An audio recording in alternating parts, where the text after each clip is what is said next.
Hello again and welcome to the next video of section 3, bounds locking. In the previous video we've learned how to configure the game camera. In this video we'll discuss more about bounds locking. On previewing the game thus far, the spaceship probably looks too large. We can fix this easily by changing the scale of the player object. I've used a value of 0.5 for the X, Y and Z axis. However, even with a more sensible scale, a problem remains. Specifically, it's possible to move the player outside the boundaries of the screen without limit. This means that the player can fly off into the distance, out of view and never be seen again.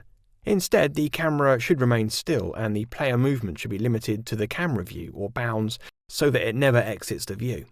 There are different ways to achieve bounds locking, most of which involve scripting. One way is to simply clamp the positional values of the player object between a specified range, a minimum and maximum. Consider a new C# class called boundsLock. This script file should be attached to the player.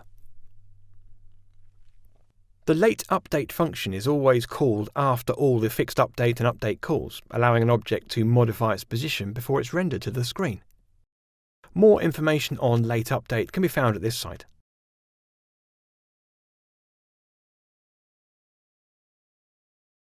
The mathf.clamp function ensures that a specified value is capped between a minimum and maximum range. To use the boundsLock script, simply drag and drop the file to the player object and specify minimum and maximum values for its position. These values are specified in world position coordinates and can be determined by temporarily moving the player object to the camera extremes and recording its position from the transform component. Now take the game for a test run by pressing play on the toolbar. The player's spaceship should remain in view and be unable to move off screen. Splendid! Hope you enjoy watching this video. In the next video we'll see about the topic health.